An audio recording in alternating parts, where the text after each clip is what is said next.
Welcome to the Private Practice Journeys podcast, where mental health professionals learn about the nuts and bolts of private practice by listening to the journeys of 4 therapists that have taken the plunge into private practice. And here's your host, Chris Quarto. Hi, everyone. This is Chris Quarto, and welcome again to Private Practice Journeys. As you know, that this is a podcast series where I interview 4 therapists, and each one of them I interview once a month. And we're going to do this for a year just to find out what their journeys have been like going into private practice. And once again, the whole idea is for you, the listeners, the journey followers, to learn from the experiences of these therapists. So if you want to go into private practice yourself, you will kind of know what to do and get some helpful information and tips. Well, today I'm excited to interview our second of the 4 therapists, Amanda Petrik. And Amanda, welcome to the podcast. Thank you, and you even said my last name right. Oh, well, you know, Good job. Well, thanks. I actually had a friend in high school. His name was Larry Petrik. Didn't spell it the same way that you did. He spelled it with a CK on the end. But anyway, that's how I know how to pronounce your name. So that's great. Yeah.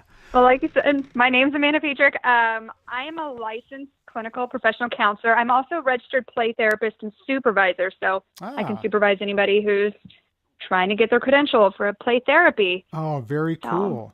Well, tell us a little bit about what you're doing in that role. I know that you are going into private practice. Maybe you can tell us a little bit about what you've been doing up to this point in time.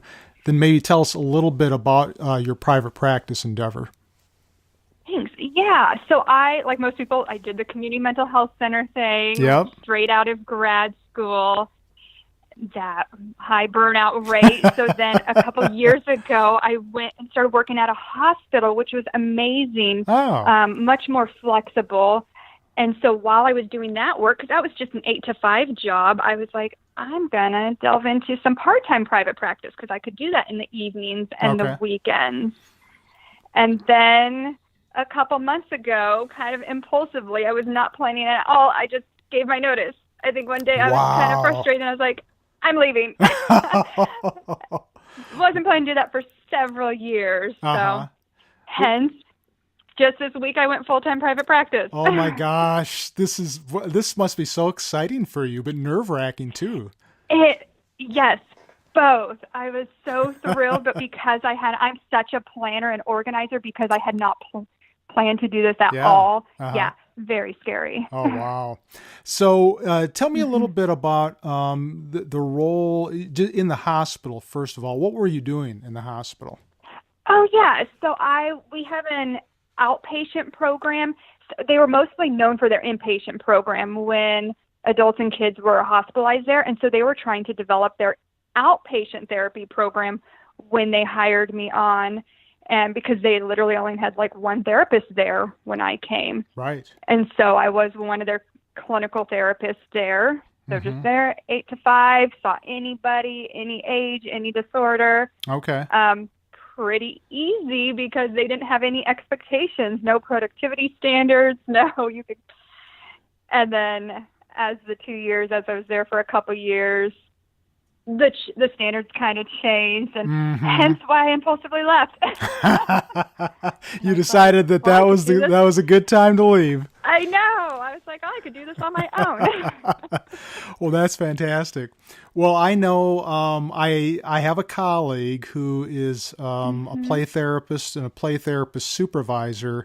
And I don't know if the audience knows what goes into that. I know that a lot goes into it, but why don't you share with the journey followers what goes into being a play therapist and play therapist supervisor? Yes, so to become one, you have to go through extra coursework and extra supervision and gain those hours to get your RPT, your registered play therapy credential. And then after so many years, you can become a supervisor. Again, extra coursework and supervision and hours so that I can supervise. But I had originally kind of gone that route because while I was at a community mental health center, I only worked with 0 to 6-year-olds. Oh. So what else am I going to do? I'm going to play. That's how children communicate, is through their play. Sure. And so that was the best education that I had received. And so I continue still to see quite a few children, because that's where I started at. Okay.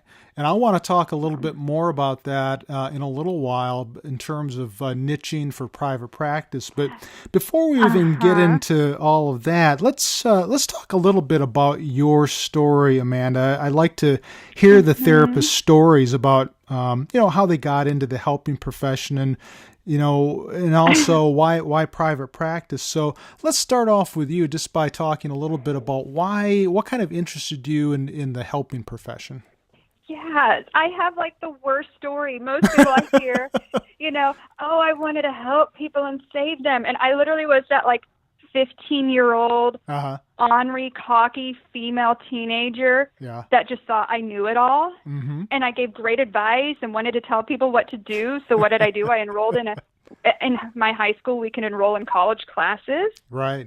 And so I enrolled in a psychology class through the University of Kansas, and I took psychology. Oh. And I'm like, this is great. I know everything. And I stayed with psychology through grad school. And the worst part was the first day of grad school, our professor tells us the myths of therapy. And she says, number one myth, it's not telling people what to do. It's not giving advice.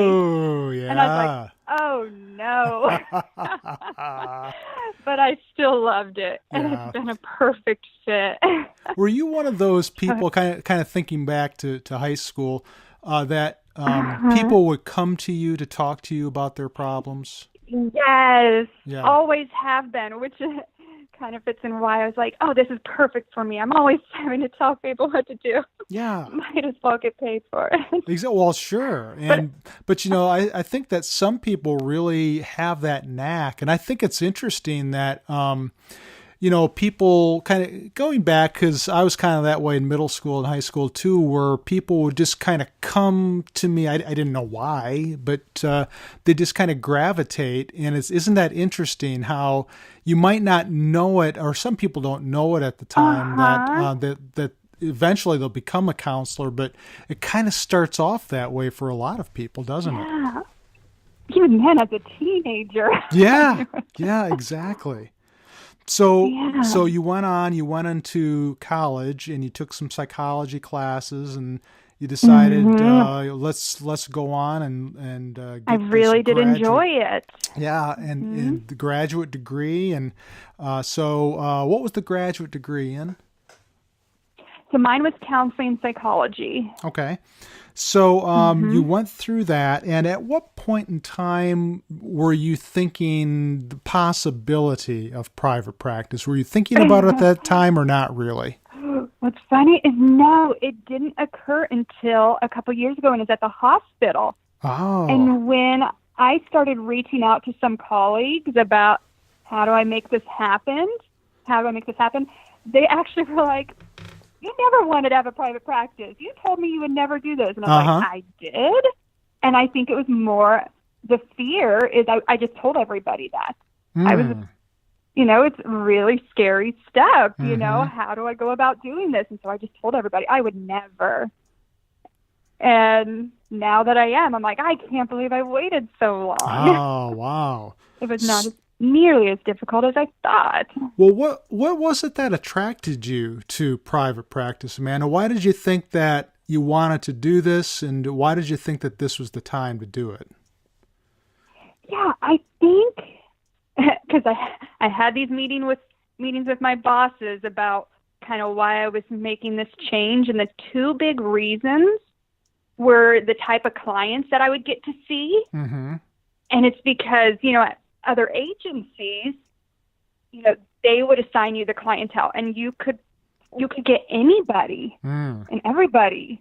You might not even be competent in that area, which in part of our ethical code is you need to be competent in that area. And that was frustrating that I wasn't prepared for that. So I love that I am the one taking every single phone call, and I can screen them and make sure I'm a good fit.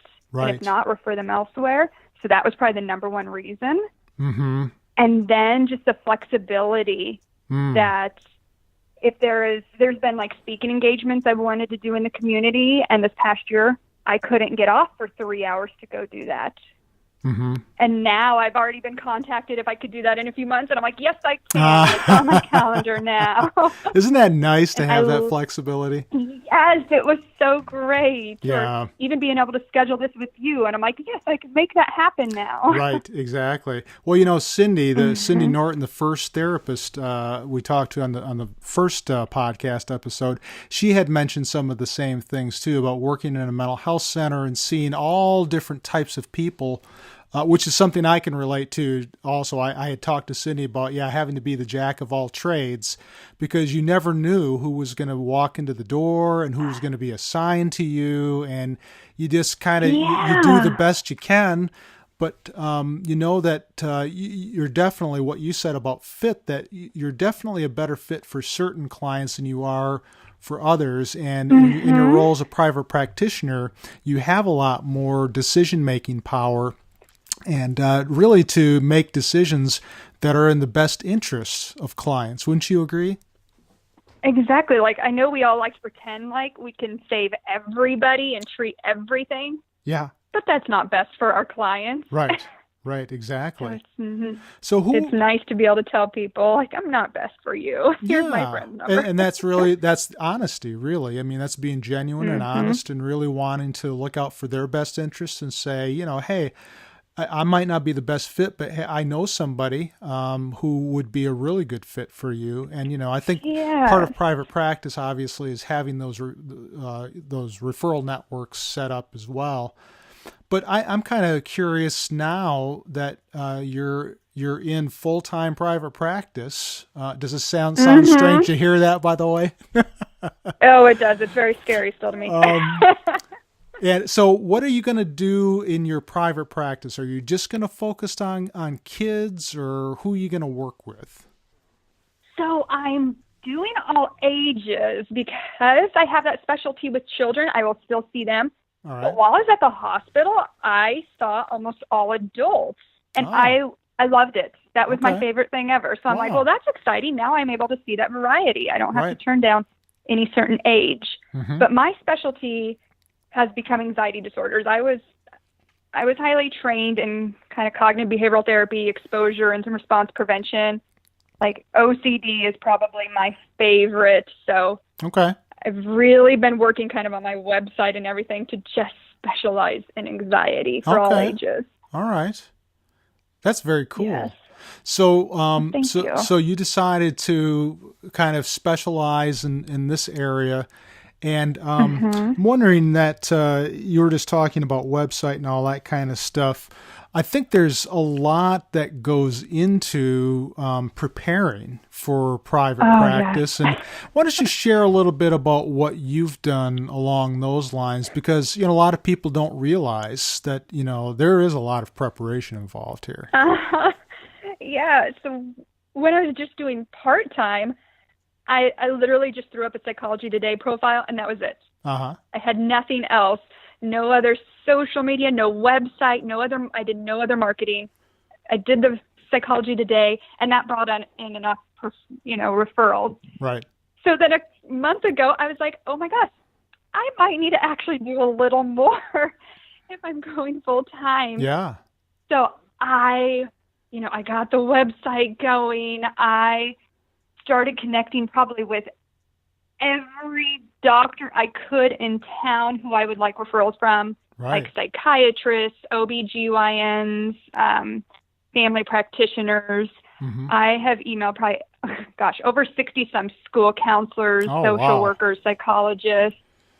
And, this week I am meeting up with our local university's counseling center because they would like to talk about how they can refer to me. I can refer to them. Sure.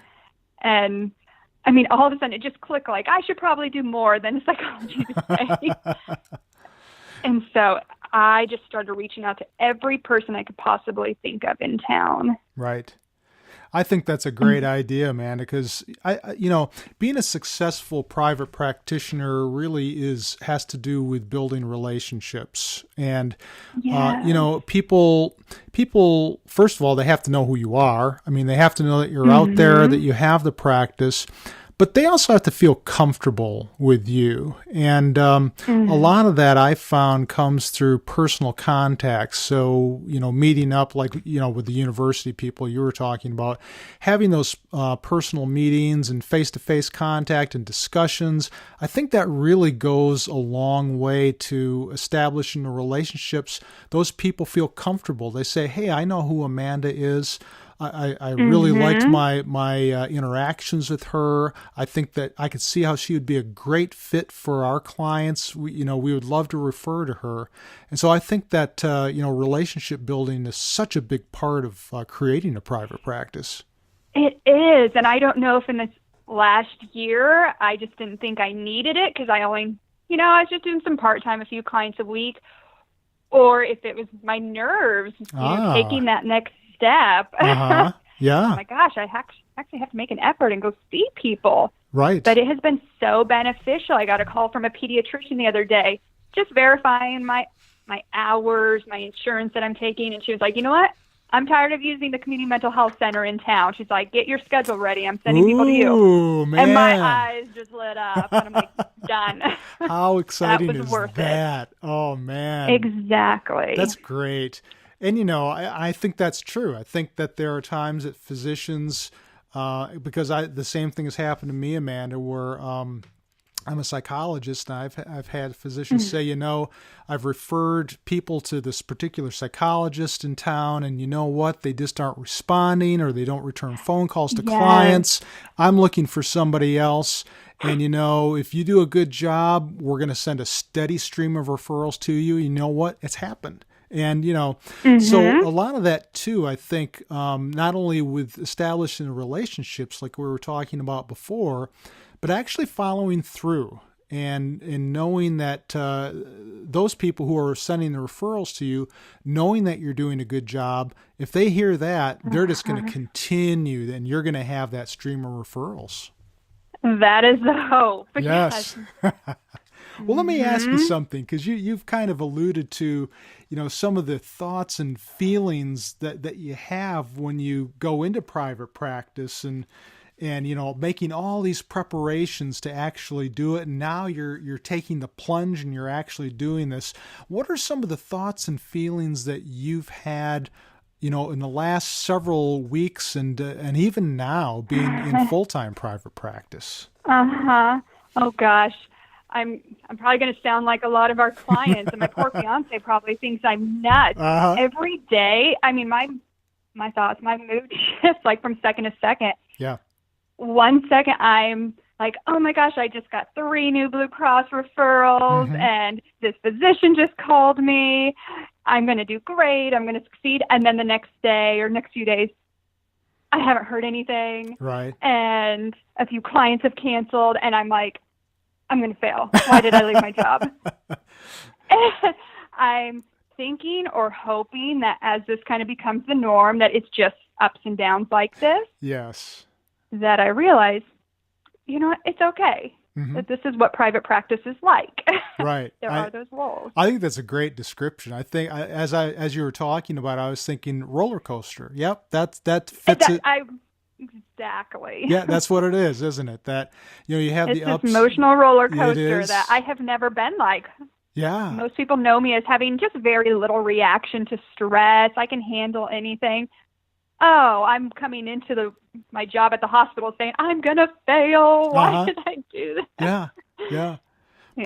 But really it is. It's getting on the roller coaster and hang on for dear life, baby, because here we go. That's really what it's all about. My income depends on this now. Yeah, exactly.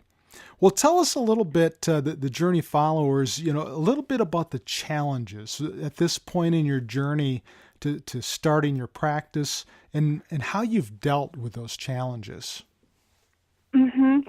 So one of them, since it's been my first week, one of the biggest challenges is trying to figure out how to balance now just my time as far as what's work time and what's like my personal time. Because now I'm like 100% free. That's right. And I already noticed, like, mistake number one of my clients, because I do weekend hours, I do evening hours, because I'm not a morning person. So all right. I'd rather come in when I'm actually on my game. And she was like, she had told me she'd like to come in on a Saturday. I'm like, yes, let's do it. Let's come in on this Saturday because I was free. I don't work Saturdays.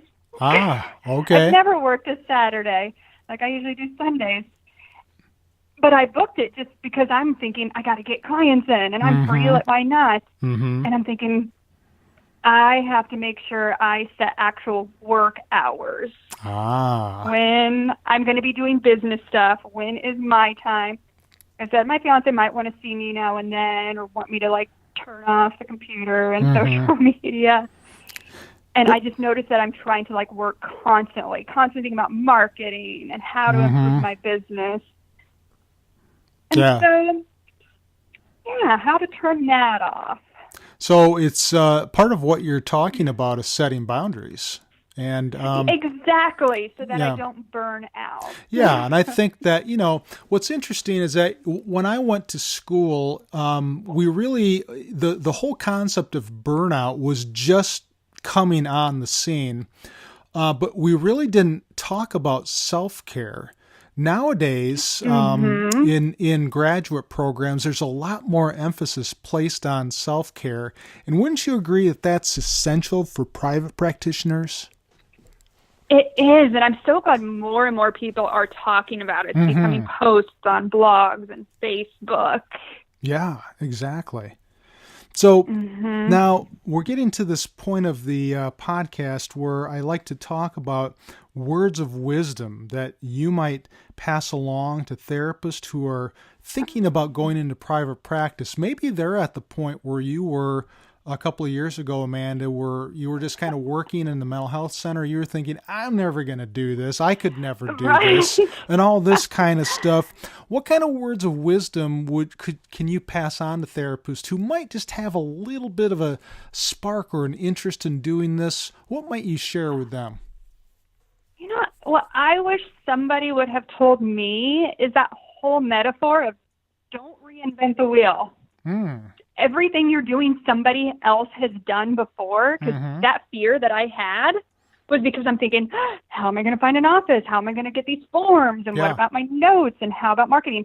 Well, luckily, I had colleagues and coworkers and friends that had done all of this. And they passed on all of that stuff to me. And they were so helpful. They're like, oh, here's my forms. You can have it. And here's my note templates. You can have that. Oh, and here's my billing service. Here, use her. Yeah, that's... And I think... Go ahead. No, that's wonderful advice. Because otherwise, can you imagine how stressful it would be if you had to rely on yourself to do all that kind of stuff? You'd just be pulling your hair out. Yeah, to start completely over, not knowing how to do any of that. Yeah.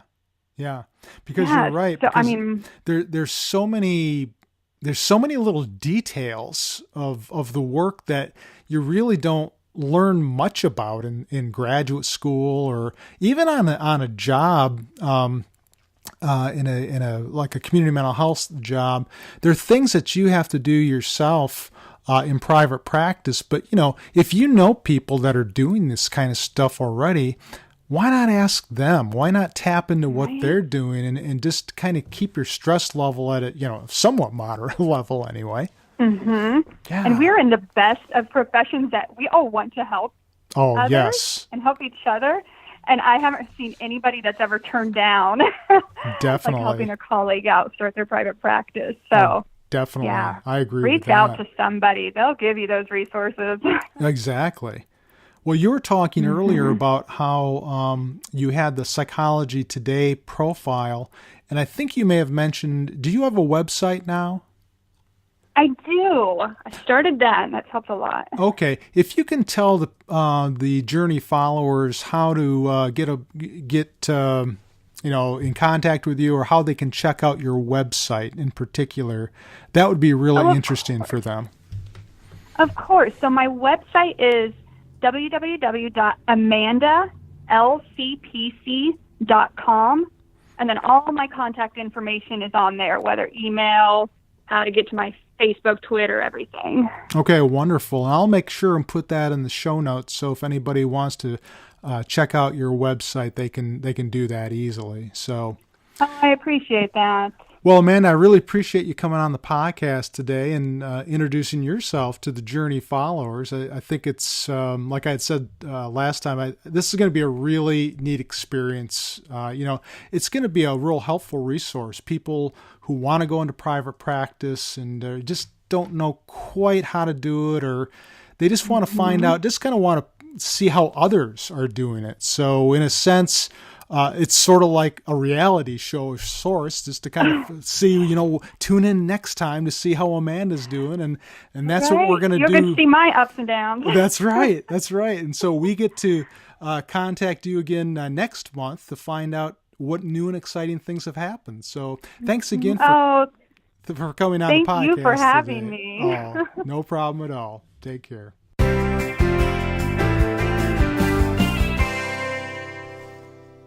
Hey, wasn't that great? Great interview with Amanda. It was so fun to talk to people who are starting out their private practices. And you know what?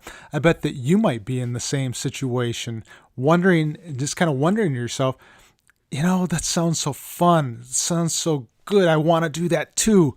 And you know what? You can do this. Amanda gave you some really good information about her approach. And in fact, one of the things that I got out of this that I think makes total sense is to establish contacts early on. And let people know what you're doing, that, hey, this is who I am. This is what I'm all about. This is what I plan on doing. And so she contacted doctors, social workers, university counseling centers. She did all these things to let people know that she's out there. Now, I think that a real important part of this is not only notifying people that you're doing this, but establishing personal contact with them, taking lunch to them or taking them out to lunch, having those personal conversations, go out for coffee. These are the things that I think are critical to being successful in establishing a private practice, is establishing personal relationships, and we talked a bit about that in the podcast episode today.